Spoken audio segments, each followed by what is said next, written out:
County Commissioners meeting of Wednesday, February 10th, 2021 at 1 p.m. This is a Zoom teleconference meeting. On Thursday, March 12th, 2020, Governor Baker issued an order suspending certain provisions of the open meeting law, General Law, Chapter 30A, Section 20, and that order was effective immediately until it is rescinded or the state of emergency is terminated. So call to order. Commissioner Stady?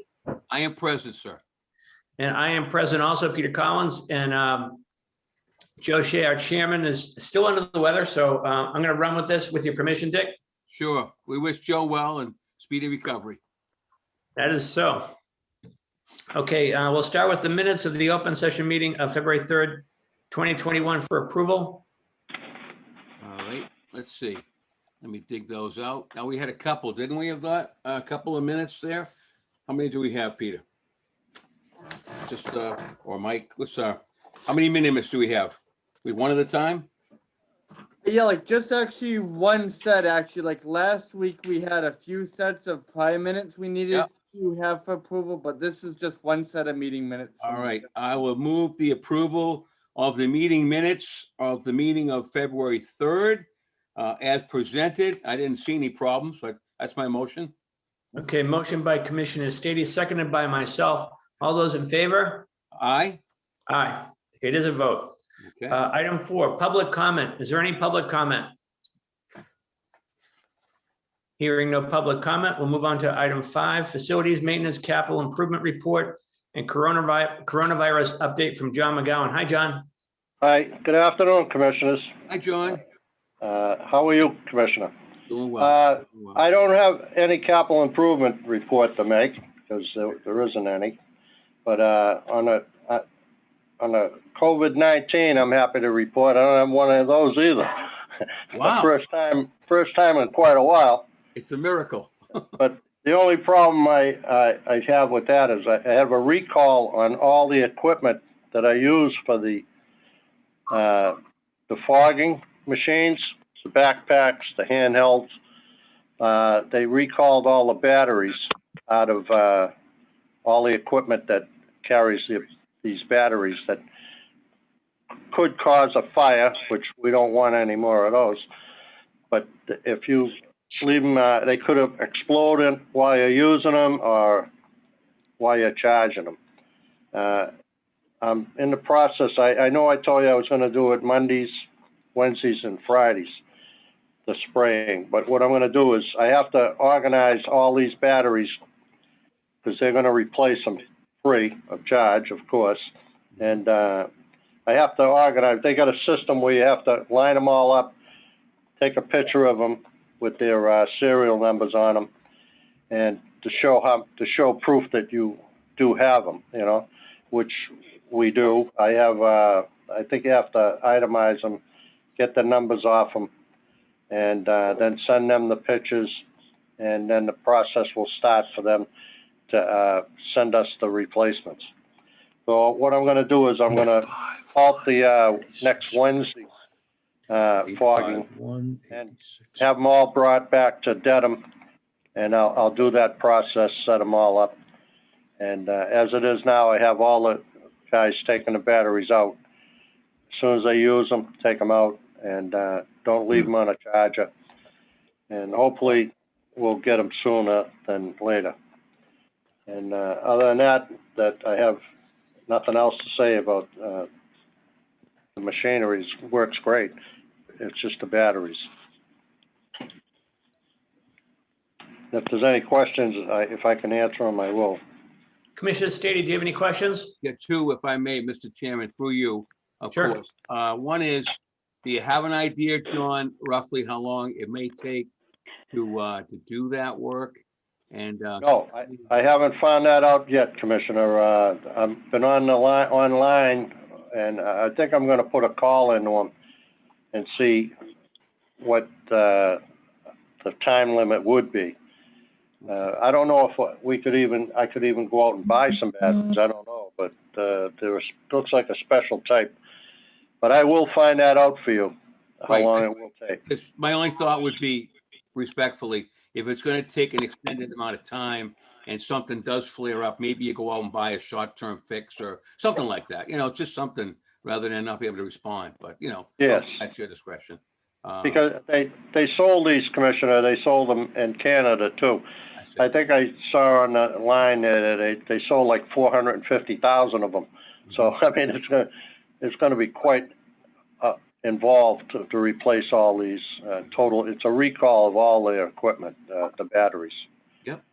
That they could there's not a rubber plug on the end, on the bottom, and there's exposed screw heads. I guess that's what they worried about.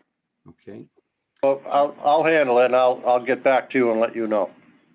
Thank you. I just wanted to personally, while John is perhaps still on the call, I don't know if he's going to leave, but I wanted to thank him and his staff for both their involvement on the incident that happened, and I'm sure Registrar O'Donnell will talk about, but also in the last couple of weeks, Mr. Chairman, I've been, as part of getting acquainted with the county, visiting different facilities, getting to know them, and everywhere I go, honestly, I'm getting great reports and a lot of high marks for Mr. McGowan and his staff. So it's a wonderful thing, and it's a compliment to him and to us. Obviously, it reflects well on all of us, which is what we'd like, especially in light of all sorts of things going on. It's a very positive thing. So, John, keep up the good work, as we joked about, but, the saying, you're doing a great job. All right. So thank you, John. Thank you. And all your staff. Thank you. Thank you very much, Commissioner, for those kind words. Okay. John, great job as always. I'll talk to you soon. Thank you. And I guess number 6 is the Registry of Deeds fire from February 6, 2021. And I know Registrar O'Donnell's on the phone. He's on the call. So why don't we turn it over to him? Is that all right with you, Mike? Yeah. Yes, wholeheartedly. Yes. Thank you, Commissioner. Yes. Okay, Bill. Well, certainly it was unfortunate, but the words I use, it could have been worse. So yes, there was a fire Saturday morning. Dedham Fire responded to a fire alarm, and this time it was real. And again, the Dedham Fire Department did an exceptional job in responding and finding the fire and containing the fire and putting it out. And certainly want to thank them. There's also, and I submitted a report that kind of details some of the things that were going on that day, that Saturday morning. I want to thank Deputy Chief Mike Buckley of the Dedham Police Department, who responded, as well as the Massachusetts State Police Detective Sergeant Tom Bertoletti, whose claim to fame may be that Commissioner Stady was his teacher. He told me, but he, from the office of the state fire marshal. So they were very professional and thorough. And again, to all the first responders that showed up that morning. And again, I can detail some of the things that happened, but I'd be remiss if I didn't, again, geez, John, they'll have to be getting a big office for you, because I'd have to thank John McGowan again. He was there Saturday, all day into Saturday afternoon. I was in here Sunday. He was in here Sunday, because it went from kind of the fire part of it to a cleanup, which is still going on as we speak. ServPro was contacted by the county and by John McGowan, and they're still here as we speak, cleaning up and doing things that need to be done. You can actually still see the smoke. You can still smell the smoke as you walk through. I'd like to thank other people from the maintenance department. John Vignone was there, Ray O'Day, Joe Feeney. They did a great job. Walter Timilty actually called while we were here with the fire department. I'd like to thank him for his support. And, certainly with, all the county commissioners, I know were called, and I appreciate your kindnesses. I said that in the letter, and your concern and the questions you had. And also to Commissioner Stady, as well as Mike Mullen, who were present that day and, came by and all appreciated. And even your Dedham Advisory Board member, Tom Polito, while I was calling out of concern that he knew a fire was going and called out of concern and thank him. And I have to thank my staff. As I think I feel, I wrote to you, it's a text or a calls you don't want to make, but Rich Kennedy, Marguerite Lee, Jim Limby from the IT, Dan Caparata from IT, Kristen Soroy, Claire Martin, they all played a role. And one of the questions, one of the commissioners asked that day, was, hey, are you going to be up and running Monday? And it's comforting to me that, we have a good team there, and I knew we were working through things that were going on Saturday, that we would be up and running, and were in fact up and running on Monday morning. But again, just a big thank you to the Dedham Fire Department. And it ended up, it was a fire in the basement. It was contained to a vault. It started in a vault area, and I gave you a report. And if you have any questions, great. I know there's other things to do. Now it's not only the cleanup, but we're inventorying things. And for instance, one of the inventories of just IT materials that were there to run different machines was $37,000 worth of items. Never mind, I know there was, we have microfilm stored offsite, but we also had a microfilm stored down in the basement.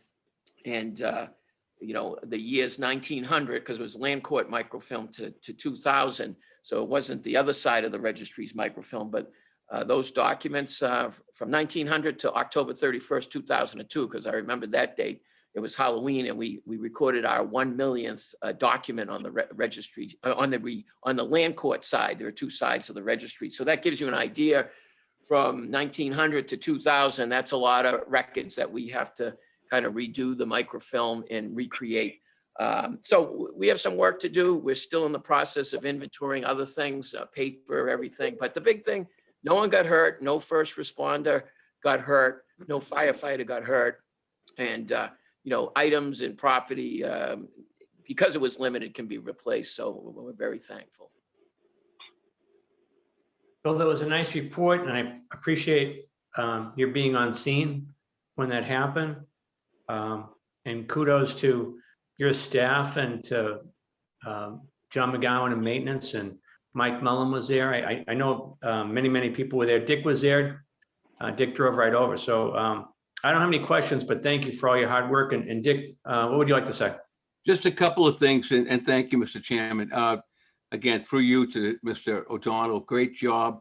I was very impressed. I've stayed for a while, and then Billy was even giving me some updates and giving me other information. And I know he put a lot of time, and his staff, I saw Richie and Marguerite and a few others there putting some time in on the weekend, and along with John and the others he mentioned. No need to mention them all, but again, kudos to them all. It was terrific.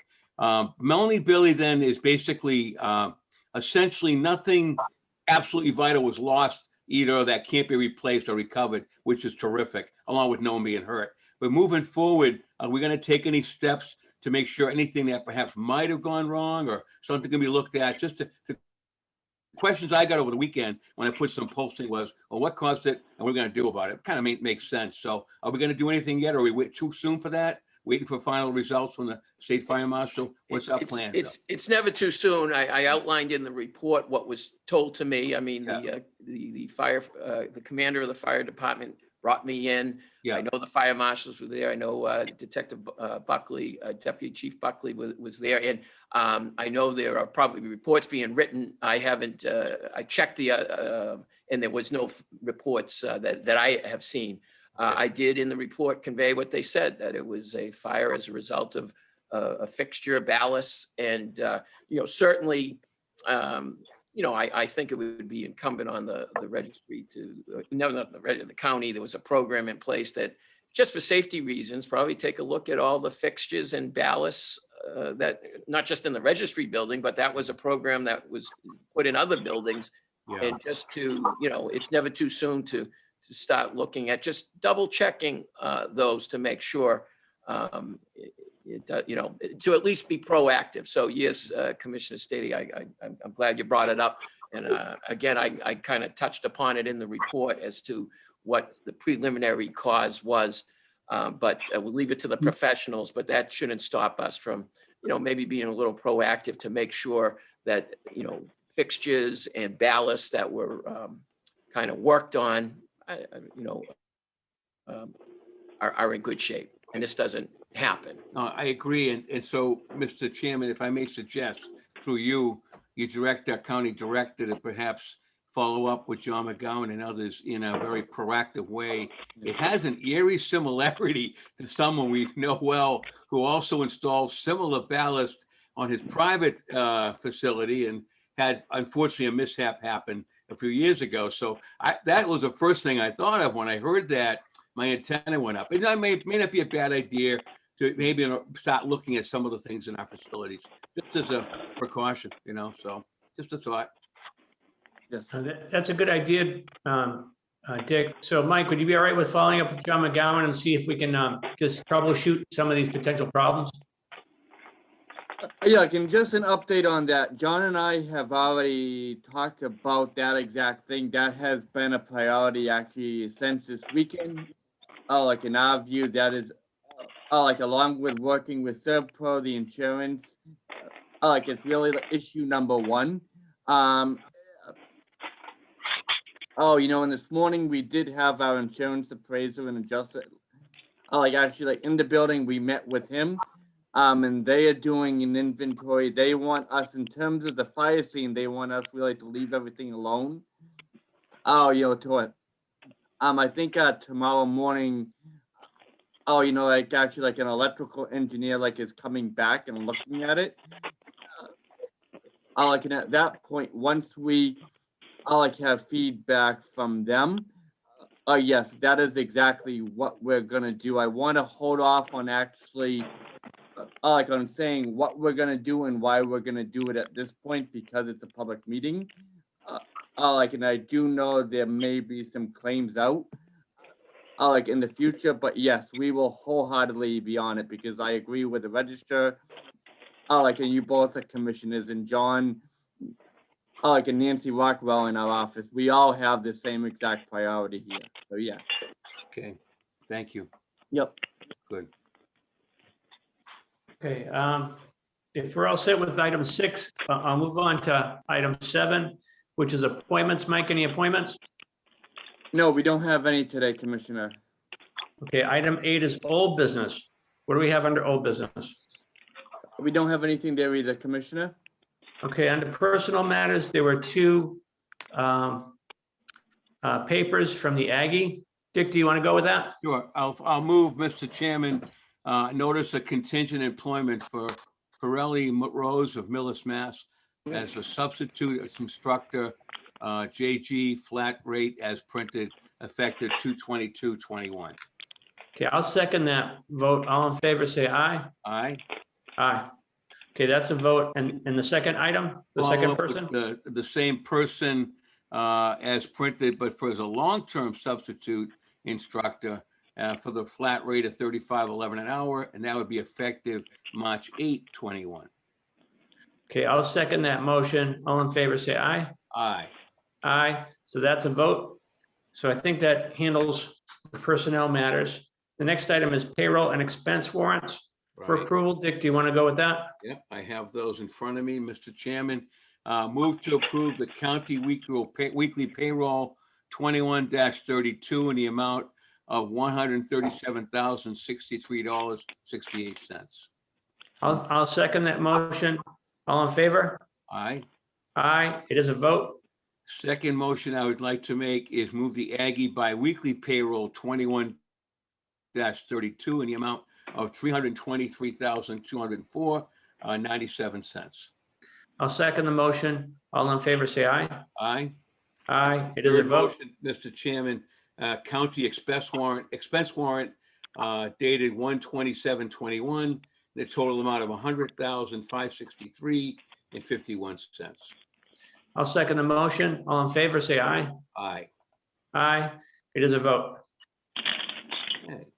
Okay, next item is 11 bid openings. We have none. 12 is contract awards. We have none. 13 is the county director transition review of options, including interim and permanent roles. Votes may be taken. So let's talk about that, Mike. So yes, and thank you. This is, this is something actually very bittersweet for me, and I think all of us really to be talking about.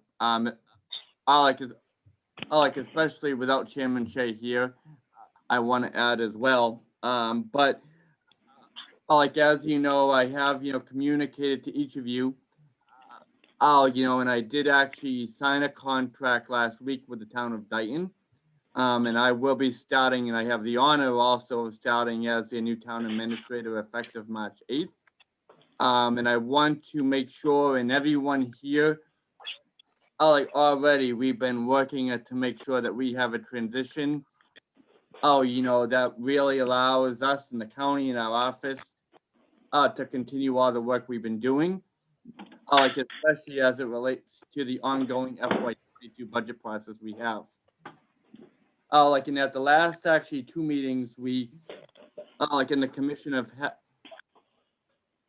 like in the commission of like in the commissioners have asked, like for like information regarding executive recruiting firms.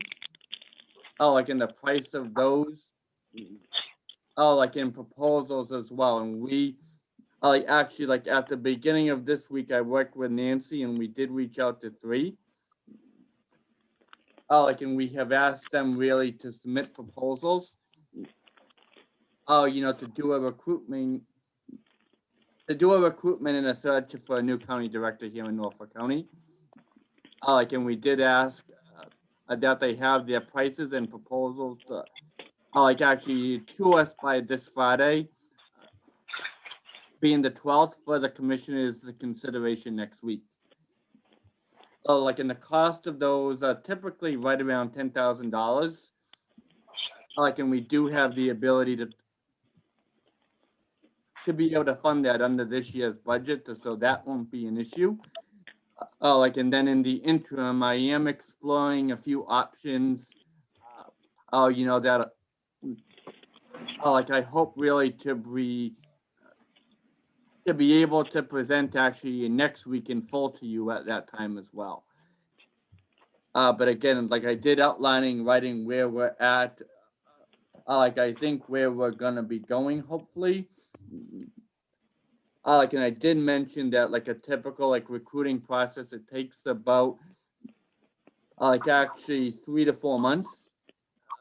But I mean, in talking with the firms I've talked to, they like have pointed to like a mid-March really time frame in terms of being able to have a permanent like a permanent successor in place. Like and I do expect more information, as I mentioned, like on those like specific proposals next week, but I just wanted to update you on. Okay, so That's do you where need a we vote are. taken this time, Mike?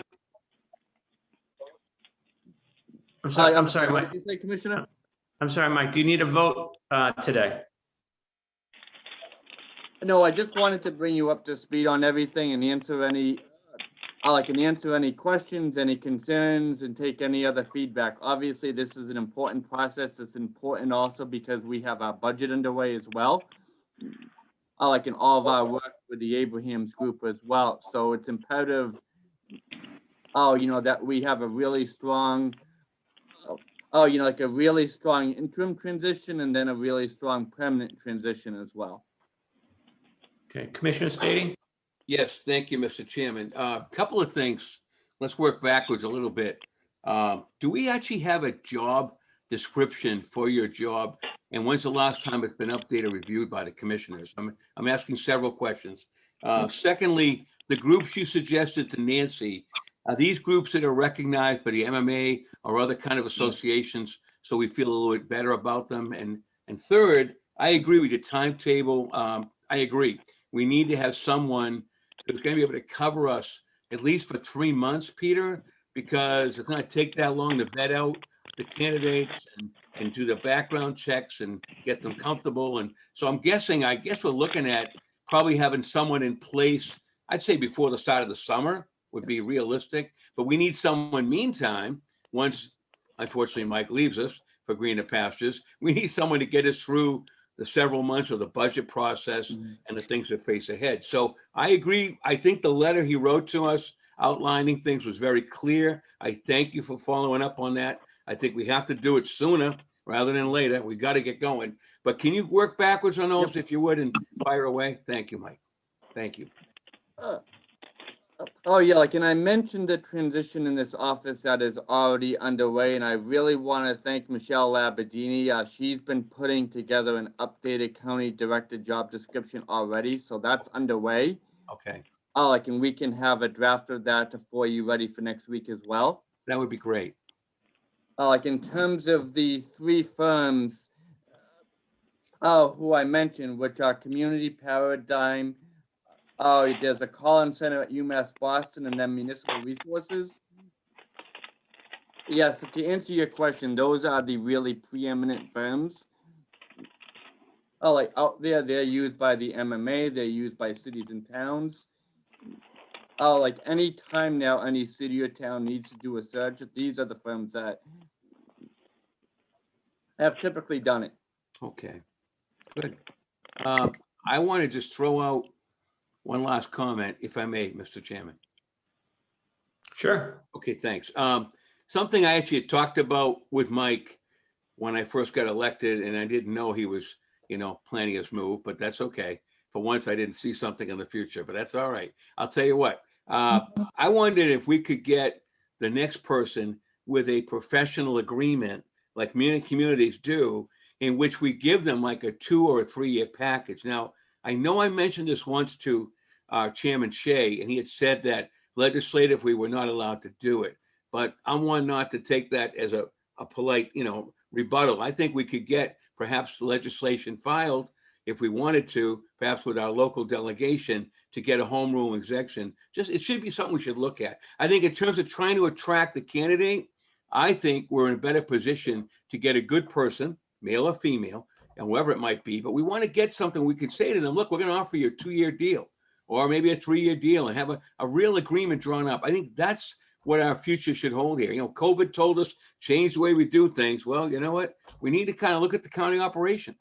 It's unfortunate Mike's leaving, but sometimes they say one door opens, another one closes, or another closes, one opens, whatever that is. So I think we should take a look at that. And I mean, collectively, we've got time, but it might be something to talk about to maybe draft legislation, and maybe if we can get that done. I know under the statute, you can't do it. I've heard it.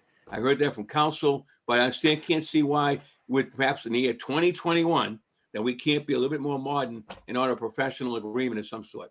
Just saying, throwing it out there. That's all. Anyway, that's it. Yeah, I appreciate that, Dick. That's a good comment. So we can run that by Chairman Shea, and we can talk about that some more. Sure. Yep. Thank you. Okay. Thanks, Mike. Yep, no, thank you. All right, so moving on to the next one, Mike, would be the Norfolk County Legislative and Budget Priorities Letter to the Norfolk County Legislative Delegation. Yes, and if I can turn this over to Bill Buckley, Mr. Chairman. Sure. Hey, Bill. Hey, Bill. Good afternoon. Through you, Mr. Chairman. You have before you a draft letter to the delegation. I by email yesterday. I also sent you the kind of comprehensive contact list for all of them. Wait, there's somebody else on the line here. I'm having trouble hearing. Yeah, like there is a phone line. I'm gonna mute them. Oh, okay. Okay, thank you. Thank you. I'm sorry, Yep. Bill. I couldn't hear you. No problem. Ahead of, in conjunction with this as well, we have you both are in receipt of kind of a comprehensive list of Norfolk County legislative contacts, which we've kind of put together proactively. I don't really need to go into detail, but we both know that there are a number of legislative irons in the fire that we're tracking. Obviously, the governor, most immediately, we have the governor's outside Section 77 to his budget. I think I don't know if Richard O'Donnell's still on the line, but Lita Rogers always tells the story of how the governor's budget is burnt in the House Ways and Means fireplace. So it's something that we are cautiously looking at, and this letter allows the county to register with its delegation, which we have a very strong relationship with which Mike and I both used to work for. They are concerned about that piece of language in particular, and kind of lays the groundwork as well for some more collaborative legislative action over the next 2-year cycle of the general court. I did get a nice opportunity to speak with Commissioner Stady, who focused that on the third paragraph, the large paragraph, if you're looking at it before you, where we talk about all the county's local value that we bring to each community. He suggested that we may kind of rework that paragraph for each legislative district, because we have, because of the Abrahams Group's work, a document which really catalogs what every town is getting from Norfolk County, be it dog tags purchased through purchasing, be it the number of students who attend the Aggie, be it veteran services, be it a really valuable senior RSVP presence with volunteers and rides for veterans and the like. So what I've done, since that conversation has kind of begun to pull out, and I should have that by the end of the day, at the beginning tomorrow, each legislative district, which I know very well, and see which towns are in there, so that as we begin this dialogue, obviously with this formal document, the staff members who are reading it and the legislators who are reading it can really see very concretely, in a very specific manner, what the value is that the community that Norfolk County is bringing to the communities they represent. Which it's always great to have a discussion, as Commissioner Stady and I said earlier today. It's always great to have a discussion about our importance at a high level, at a 30,000 foot level. But as someone who used to be the gatekeeper for Norfolk County Legislative Office, when I received letters like this, I would look for the towns of Norwood and Walpole, and I would look for the numbers and look for things that had that very specific local impact. So I think this, if you have any questions about the letter before you, I'm happy to make additional edits, and we plan to send it to each individual legislator an individual letter. But I'm happy to answer any other questions about legislation in general, the game plan going forward, things of that nature. Commissioner Stady.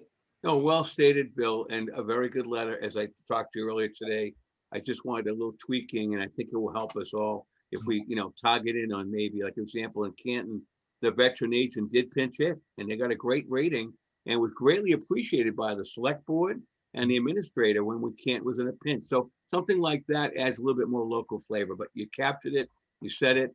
No need to beat a dead horse. You know what you got to do. Thank you. Keep the good work up. Thank you. Nice job, Bill. Thank you, Commissioner. Thank you. Okay, number 15 is the report of the county director, Mike. Yeah.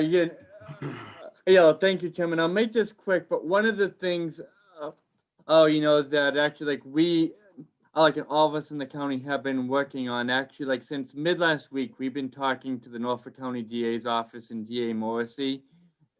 In phase 2, group 2 and 3, employees who have an association or work in and around the trial court, have the ability under that phase really to be vaccinated for the coronavirus.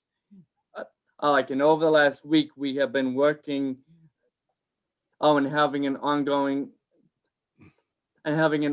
conversation with the DA about the possibility and potential of working with the DA's office really to have a vaccination program for our employees, and especially those who have an interface and interaction with the trial court. In at first glance, we do know that this would include our maintenance staff.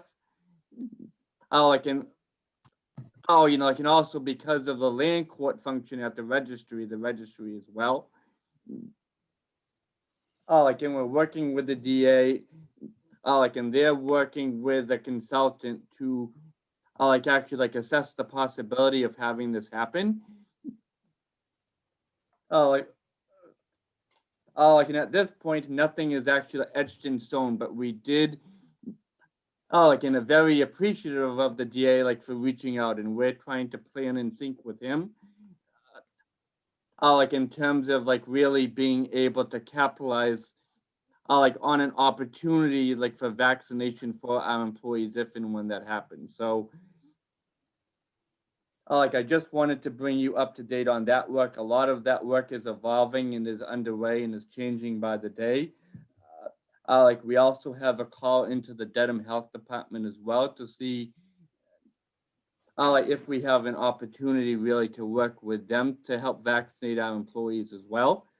And then the other thing, as I mentioned earlier, it is, it is now into the second week of February, and all of our efforts in the county are really focused on the FY22 budget and planning for that. And we start the budget review process as part of the commissioners meeting during the February 24th meeting. So that Like, I'm happy to take any questions on the vaccine or the budgets or anything else, but I just wanted to mention those really as important issues this week. Commissioner Stady? Yeah, thank you, Mr. Chairman. Real quick, I don't know if you can answer it, but do you have a better chance of getting the vaccine if you're part of a group? Because I read Michelle's, I think it was Michelle's email, I believe, right? Came out late about the vaccine, but are we better off going that way or go to your doctor? What's the advantage of going through the DA? I'm just curious. Anybody know? Yeah, the DA, to his credit, he established a partnership with Brockton Hospital Signature Healthcare. Okay. Oh, and he is pursuing an avenue through that. I mean, obviously a healthcare organization. As the lead. I think would be helpful in terms of accessibility. However, again, all this is really preliminary. Okay. Yeah. I think all of us are seeing every day the challenges that everyone is having. Sure. Actually, obtaining vaccines, every city and town is having the challenge as well. Again, I don't want to really promise anything because we can't at this point, but if we have an opportunity, we want to be ready. Right. Okay. Fair enough. Thank you. Thank Yep. you. Okay, any other questions, Dick? You all set? I'm good on that. Thank you, Mr. Chairman. Okay. I'm good, Mike. Nice presentation. The next item was emergency items and topics that the chair did not reasonably anticipate would be discussed. And I know one of the issues was some property in Braintree. Mike or Bill, do you want to run with that? I'm not sure which one. Sure, through you, Mr. Chairman. We sent you last night communications we received from the mayor of Braintree regarding an assent petition regarding 1006 Liberty Street. There were a number of extenuating circumstances. Unfortunately, most unfortunately, the surveyor in question died in December. There was a sense of urgency on the part of the town and the landowner, and we kicked that up to Joe McNichols, whose response and view of this you received. I believe the attorney for the landowner as well attempted to reach out a little later in this morning, as well with what we were waiting for, attachment C and D, the deeds for the surrounding properties. But basically, this is something that is not necessarily uncommon, but the extenuating circumstances are the death of the surveyor, the time crunch that the community of Braintree is under, and the request from the mayor for your approval. So we have gotten all those documents to you, and there's an option to proceed now, or perhaps proceed after receipt of a formal copy of the deeds.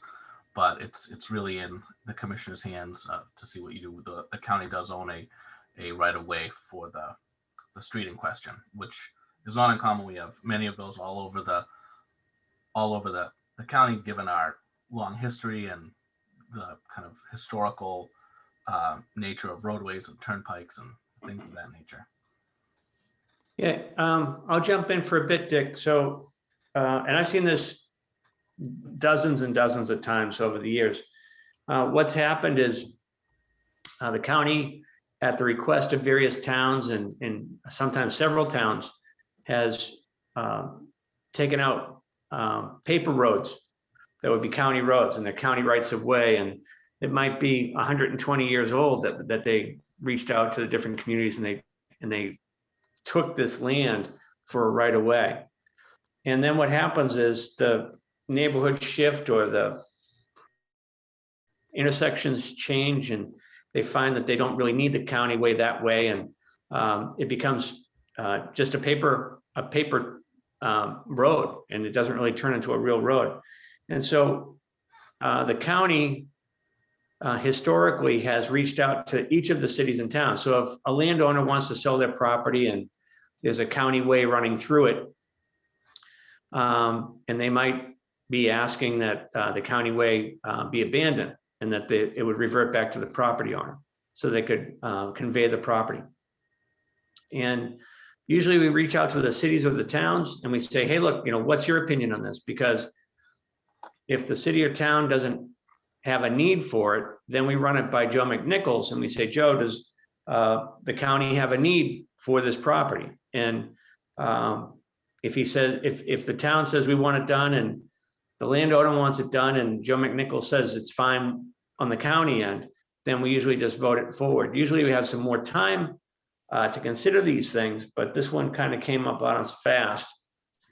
And, but that's the normal way that it goes. I know County Surveyor McNichols, I don't think he was thrilled with the way it was kind of last minute. And I think he was, normally he would have asked for some more information.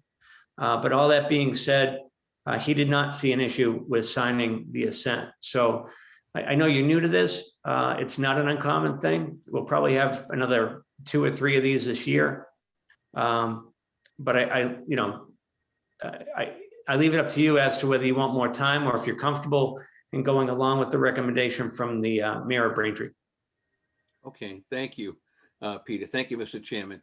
A couple of things that jumped out at me. One was the point by our engineer saying there was information missing, but I was pleased to see at the late notice, but the information was supplied and provided by the attorney. So that was good. That took that off the list. The fact that we got a letter from the mayor of Braintree endorsing it and asking for support, and also the fact that the engineer died, as an attorney myself, like yourself, sometimes these things happen. And I saw a closing date coming up fast as well. And I know that, it's difficult sometimes to get your ducks in order. So, I'm of the mind to move forward and to accommodate the parties and let it go. I would have liked to have had more time because I really spent some time this morning. I called Bill twice on it, I think, didn't I, Billy? And I also reached out to the attorney to see if we could get the information. And then I did see the information come in. My only question, probably technically, so when a road is laid out, and this is, again, I should know better, but you're taking it and you're changing the layout, I guess. So what does that do to the rest of the road that was laid out by commissioners a long time ago? It's like a domino effect. Does that make that road, you're taking like 2 lots that once constitute our piece of land that constituted a layout, and now you're making it land available to sell or donate. In this case, they're donating some to the town of Braintree, which is terrific. I think it's great. But what happens to the rest of the road? Doesn't that also invalidate that? And shouldn't we therefore go forward and just change the whole layout, or we don't do that? You do it when it comes up. That's my question. You know what I'm We saying? usually do it when it comes up. Yeah. I mean, it's kind of, you know what I'm saying? You're taking a piece of a road out and you're saying, okay, now we're going to change it. So it's going to have a domino effect on the rest, I would think, but I suppose we deal when it comes up, right? And through you, Mr. Chairman, oftentimes there's the road on, like we're talking about a couple of feet where there's kind of these variances about, I'm trying to think off the top of my head from some of our conversations with Joe McNichols about like a Canton or Norwood or Walpole example, but oftentimes over the centuries, sometimes where the street ends on paper is really 2 feet into where the homeowner has had a front lawn for 50 or 60 years. So that's what we kind of see across these sort of piecemeal. Was that, and let me, excuse me for a second, is that what our engineer was alluding to? That the flag marks he couldn't quite make out, they should have been different, maybe? I believe so, yes. Okay, that's what I thought. All right, well, you know what, I'll move it. I think we can go, unless there's other public comment, but the mayor wrote the letter, the engineer did come back with additional info. I think these things, they have a way of working themselves out, and I thank you for your explanation. So I would move the assent of the taking authority, Norfolk County, as petition for approval of plan number 16377-17. I would move the following: we, the county commissioners of Norfolk County, the taking authority pursuant to a taking made in 1949 by Norfolk County for the alteration and relocation of Liberty Street, Braintree, Mass, per Norfolk County Land Court document 123173, hereby assent to the petition or subsequent complaint for approval of plan filed with the Land Court by George Clements, LLC, hereby assent to the taking and new street line as shown on newly filed Land Court plan number 16377-17, be recognized and that the plan be as filed be approved by the court. So moved. Okay, I'll second the motion. All those in favor, say aye. Aye, Aye. It is a vote. okay. Okay, item 17 was an executive session pursuant to purpose 3 of the open meeting law, Mass General Law, chapter section 30A, chapter 30A, section 21A, subsection 3, to discuss strategy with respect to clearly and imminently threatened or otherwise demonstrably likely litigation against the county by the Walpole Preservation Alliance, as an open meeting may have a detrimental effect on the litigating position of the county. The chair must declare that an open meeting may have a detrimental effect on the litigating position of the county. I would make such a declaration. Dick, are you open to going into executive session to address this issue? Yes, just to be procedurally correct, are we going to return to open session, or are we going to just close the meeting out? We have to announce that. Are we going to, Mr. Chairman, say, are we coming back into open, or is that business done? I think we have to come back into open to adjourn. Oh, just, okay, so Yes. we will return, let the record show we're going to return just for the simple purpose of adjourning. And I would make the motion as read by the chair that we move into executive session for the reasons outlined. Okay, I'll second that motion. That's a roll call vote. That's correct. So, That's okay. correct. Dick, you made the, you say yes, I say yes. Okay. say what- yes. Yes, and now we're in executive session. And we have Scott on the line, Mike? Okay. Yes, we do. I'm He's here. with us, and I'm going to ask everyone else if they could either go back to the waiting room or leave the meeting. Right, give it time to go into executive. Good afternoon, Commissioners. Thank you, John. Executive session. We're back in open session. Dick, motion to adjourn? Yes, so move, Mr. Chairman. Okay, I'll second the motion to adjourn. All those in favor say aye. Aye. Aye. And we are adjourned. Okay, guys, see you later. Good job, fellas. Yep, Have a thank good day. you, everybody. Thank you. Talk to you soon.